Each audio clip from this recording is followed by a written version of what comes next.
So in the video, we're going to be talking about the positions. We're going to be talking about setup. We're going to be talking about how to breathe. We're going to be talking about how to manage your own mind and the distractions that you're going to face. And then at the end of the video, I'll teach you a method of meditation that you can practice in your own time. So do stay on until the end and you'll get the good stuff then. Positioning for meditation is really, really important. It's often very overlooked, in fact. So you can either sit on the floor or you can sit on a chair in what we call the Egyptian pose. If you're sitting on the floor, you can just sit cross-legged, or you can use a half or full lotus position. Now, the key part of the position, the body position in meditation is developing this discipline. Because in meditation, we are starting to take control of where our attention is. We're placing our attention on a particular object or place or thought or sensation, and we're settling it there, we're resting it there, we're keeping it there. And if the mind deviates off to other thoughts or other sensual distractions come into play, we have to just recognize that our mind has wandered and guide it back to focal point. This is developing mental control. And so the other aspect of mental control is that the mind and the body are obviously interlinked. They're both connected. And so to maintain a specific posture in meditation is starting to develop discipline and control over your own body. Also, from a more yogic aspect, we draw in lots of prana and chi when we breathe, and this circulates around the body. And when we position the body in a particular way, with a straight spine and with our hands in a mudra and with a few other key points, this helps to circulate the chi or prana, both mean the same thing, around the body more freely. And I know this might sound like a real woo-woo concept, but I've had direct experience of feeling this energy in deep meditations or in particular stages in meditations where I've had energy release from my system, and I've literally felt it circulating around my body. In one particular instance, I could create a link with this energy by placing my hands in a proper mudra, and when I disconnected my hands, I would feel the energy stop. And when I placed them together again, it was like I made a circuit. It's very, very real. And before this, I believed in it, but part of me was always like, well, I've never really properly experienced that. And actually, when I had this experience, it was like, Jesus, this is real. Another big part of keeping our body in a particular position is the formalization of meditation. So what I mean by that is that a lot of people take it super casually. They'll meditate on the end of their bed, or they'll meditate when they're in the bath or when they're asleep. And those things are absolutely fine. There's nothing wrong with doing that. You can meditate like that. But if that's the only period of time when you're meditating, it's quite informal. And so many people that I've taught have had massive, massive improvements in their practice by making it a formal practice. What you have to remember is that, and I'm going into the spiritual a bit now, is that meditation on the very deepest level is a communion with a higher force. The force that is in charge of the universe, which is inherent within you, is what we are accessing in a deep meditation. And so to do it in a real casual way it's just not appropriate. And there's a reason why it's always been taught in a formal way, sitting in a formal way, for all of these different reasons: for the disciplining the body, for formalizing the meditation practice, and for allowing free flow of chi or prana around the system, and other energies for that matter. When you first start off meditation, the position feels a little bit strange. You might get a few aches and pains here and there, and things might not feel super comfortable. And a lot of people worry. They sort of think, well, I thought this was supposed to be a really calming thing, but I'm actually hearing a bit of discomfort. I can't get comfortable. And that is part and parcel of the discipline of the body and the adjustment of the body as well. It's a new practice. It's a totally new way of sitting. And the body does have to adjust to that. It will take a bit of time. You may find that you get a few aches and pains in different areas of your body. You might find that your legs start to go dead a little bit. Things will feel perhaps a little bit strange initially. And just be aware, of the understanding that it's totally normal. So many people that I've taught over the years have felt this way. And it only takes a bit of time, takes a couple of weeks perhaps for the body to start to adjust. And then you'll find in most cases these aches and pains just gradually dissipate. The body adjusts and you can meditate perfectly fine in a more formalized position. But if you do need to change things, then it's okay to have a back support if you need one. It's okay to, adjust things to suit you, because everyone's different. So I do generalize when I teach, but just to some degree, you will have to critique things to work exactly for you.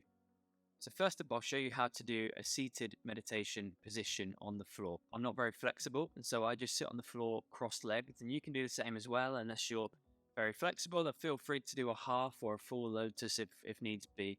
So what makes a massive difference is using what we call a zafu, which is a cushion here. I'll put a link in the description and you can find the ones that I use. And this really helps to just elevate your hips off of the ground. And what that does, it brings your hips upward, which also means that your knees are either then more parallel to the hips or sitting lower than the hips. And what this means is that it enables you to have a straighter spine.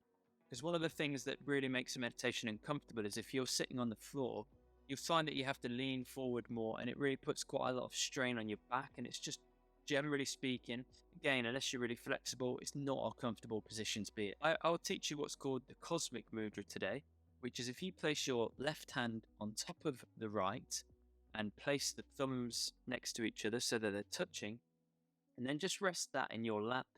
And this is a simple hand position that most people can follow. It's nice and comfortable, and you just rest it there. All of these little intricacies that I'm teaching you about the position help for the free flow of prana and chi around the body. Then we want a nice straight spine. The spine doesn't want to be arched too much. You don't want to be hunched over. It just wants to be nice and straight. Arms and shoulders relaxed. When you come to the chin, your chin wants to be tilted ever so slightly forward, just to align the cervical vertebrae. Moving on to what we call the Egyptian pose, or sitting on a chair position.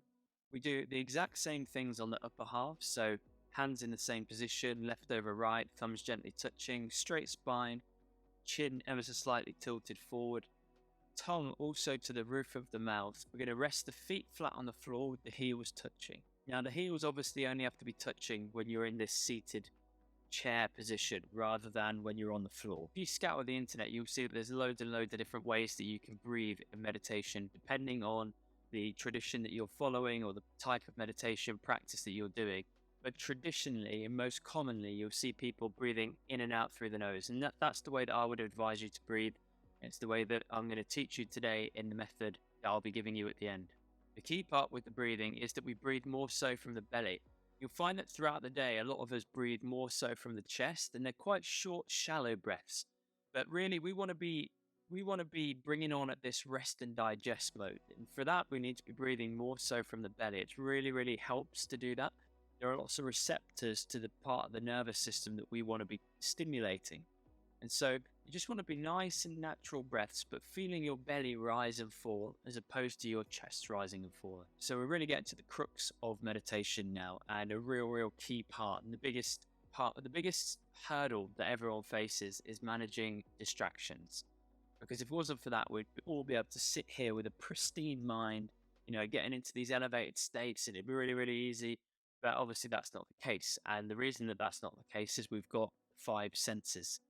The 5 senses really, really make meditation hard work for us. And you'll find that your senses suddenly come to life when you start to meditate. You're becoming aware of sounds around you. You're becoming aware of little itches and, aches and pains on the body. Maybe you'll get hungry or thirsty when you've got no real need to be that way. Everything that you can think of will start to occur in the meditation. And it's kind of like the way I was always taught, and the way that really helped me to understand it, is that it's a bit like the body not wanting to be tamed. And you've got to remember that the mind controls the body. And so when the body starts reacting and feeling these aches and pains and itches and things like that, we always think of it as being the body. But ultimately, the mind is the thing that gives the body this feeling. And so we've got to remember that it is the mind that doesn't want to be tamed. The mind wants to do what it wants to do. It wants to be where it wants to be.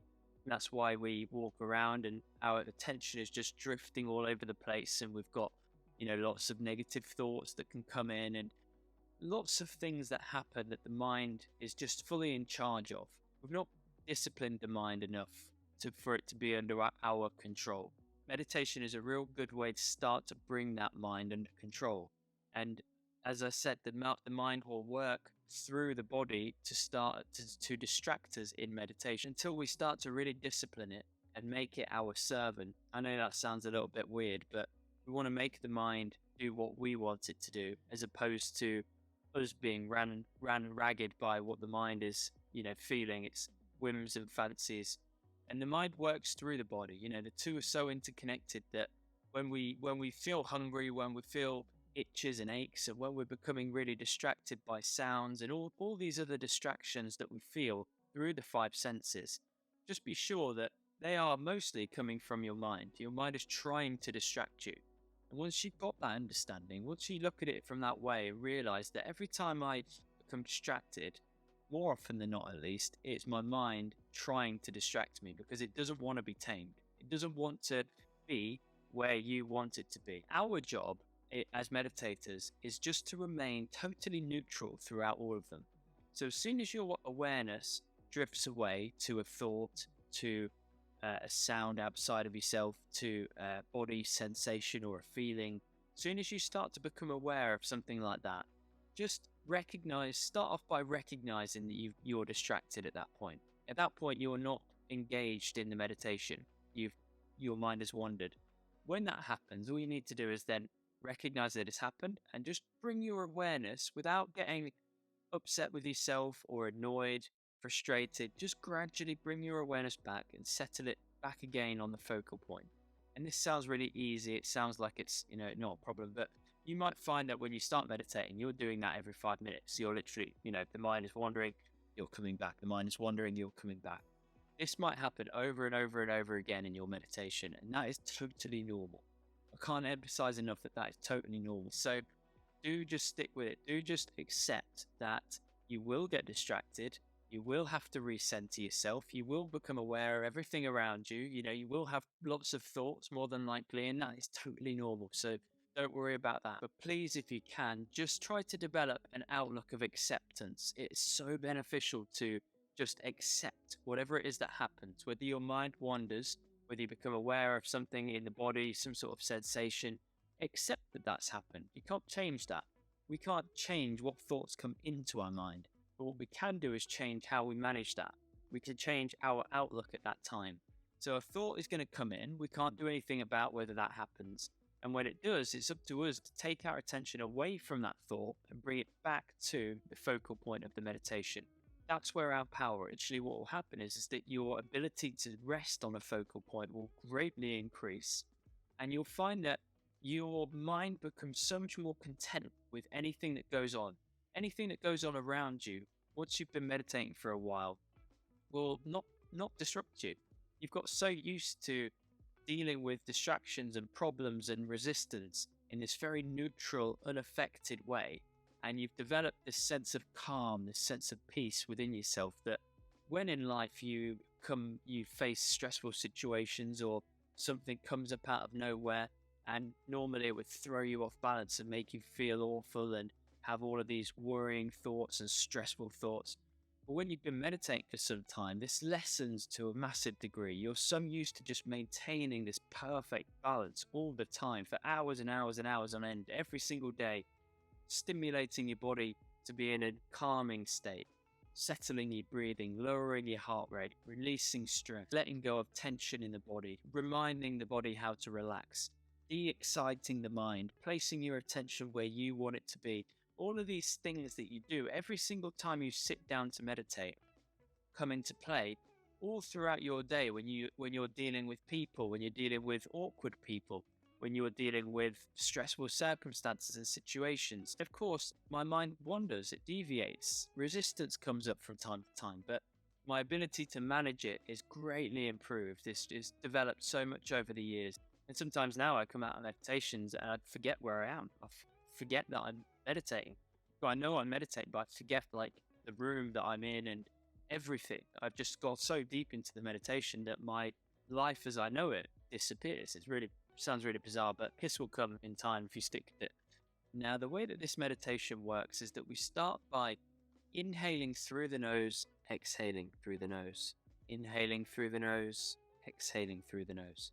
And what's going to happen is that when you inhale, it's going to create a real subtle sensation around the nostril entrance, around the upper lip, or sometimes within the passages of the nostrils. For me, I really feel it in the passages of the nostrils. I feel this cool air as I inhale and exhale, exhale. And you might think when you start this meditation that that's a really bizarre place to follow, or that you can't feel a sensation when you inhale and exhale. And that's totally fine. That's okay. Just take some deeper breaths in. Just inhale more, exhale more. Just exaggerate that breathing process just to really enhance the sensations that you feel in and around the nostrils. And that sensation, those sensations of the breath coming in, the breath going out, that's going to be your focal point. So when your eyes are closed, when you're sitting in your meditation position, just start by really steadily inhaling through the nose, exhaling through the nose.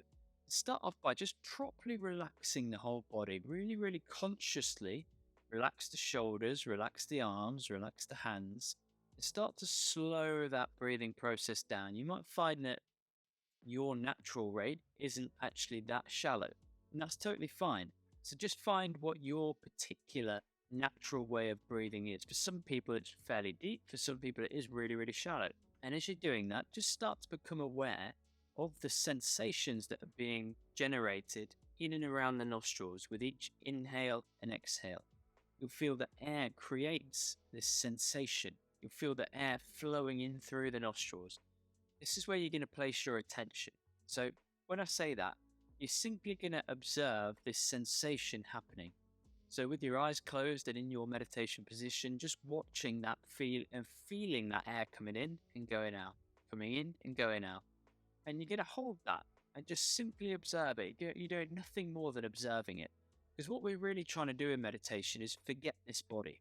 We get so wrapped up in what we call in meditation body consciousness, which is feeling as though we are this body. To the broader society, that is the case. We are the body. But from a spiritual context, we are not just this body. We have a deeper nature to us. And in meditation, we can start to access that. We can start to realize ourselves on a deeper level. We want to really forget about the body. We want to let go of attachment to this body because we're all so wrapped up in this body consciousness. So just start to follow the flow of air coming in and out the nose, and bit by bit, over weeks and months and perhaps years, you'll start to let go of this body consciousness. You'll be so immersed in the focal point of the meditation, in the simple inhalation and exhalation, that you will start to forget about the body, and you'll go deeper and deeper and deeper into the meditation. You'll find that you will have mental chit chatter going on in the background, but whilst you're meditating. Now, this is totally fine. This is something that is a longer process to start to subdue. And you'll find that bit by bit, over months and years, this will start to settle. But this is a lifelong journey. This isn't I'm going to meditate for 2 weeks and hopefully have a quiet mind. This is like brushing your teeth. Like every single day, you wouldn't think to wake up one day and go, I'm not going to bother. I'm not going to bother today. I'm just going to go. I can't bother to breathe, brush my teeth. And that's kind of like how I advise people to take on meditation. See it as like a thing that you can't go without, because it's like the cleansing of your mind every single day, a refinement of your mind. And every time you sit down to meditate, you're refining it. But if you let go of that habit, if you start to, let meditation slip for a few weeks, months, then you start to lose that work you put. In terms of times to meditate, lots of people talk about meditating really early in the morning. I personally like meditating in the morning. I find that my mind is at its quietest. The world at large, or at least in our country, is at its quietest. Kind of like a natural transition from a sleep state into a more meditative state. So, given the option, I would advise you to meditate in the morning. However, if that isn't feasible, or if you've got an issue perhaps with sleeping and things like that, then it might be worth you doing it in the evening. So there's flexibility as to when you do your meditation, but personally, I would advise you do it in the morning if that fits in with your particular routine. But everything that I've spoken about today has really got to be, looked at and tweaked depending on your own particular routine. I'm talking at you in a very general way and telling you how it is to the book. But you have to kind of work out the best way for you. This isn't going to fit for everyone. As long as you follow the basic principles, stick to it as closely as you can, then you'll really, really reap great reward from doing meditation in this particular way. Another thing that is often overlooked when it comes to meditation is having a specific place to meditate, which I call the setup. So this doesn't mean that you can't meditate, whilst you're driving or whilst you're walking, or perhaps not driving actually, but whilst you're walking, whilst you're working, whilst you're doing all these other things, you can bring meditation into your life. This is definitely an approach that can be done. But I really, really highly recommend that you find a particular space to do your meditation in. And the reason for this is it's a bit like going to the gym. When you go to the gym, you put on an outfit, you maybe put some music in, you travel to the gym itself, and you're kind of fired up then. You're like ready for the gym. If you can take that same approach to meditation, put on some comfy clothes, light a candle, light an incense stick. If you're religious or spiritual, have some spiritual paraphernalia, dotted around. Have a picture of your teachers. This all helps to create an atmosphere that is aligned with meditation, which is aligned with, a calming, nice atmosphere. So dimming the lights, as I say, lighting a candle, lighting an incense stick, having a particular place, maybe a spare room, maybe somewhere away from your working office. It might be the living room, but perhaps you do it in the morning before, your partner's up or the kids are up. Finding somewhere that you can consistently use, which you can make into a nice calming atmosphere, is such a beneficial thing to your meditation practice. It will make a huge, huge difference. For me, my meditation room is like that. Like I walk into my meditation room, I shut the door, and I feel like half of my life I've left out of that door. Even though it's all contained within my mind, on some level I've let go. And I set up loads of different things. I follow lots of different spiritual teachers, divine teachers or avatars. So I put pictures of those up. I light a candle, I light an incense stick. I normally draw the curtains, put a little lamp on, and it really, really sets the scene. And I start the meditation in a great space. Make time for yourself. You will notice huge, huge changes in your inner world, in the way you feel, your inner contentment, your mental state of mind. It's really, really incredible. And I wish you the best of luck in your meditation journey.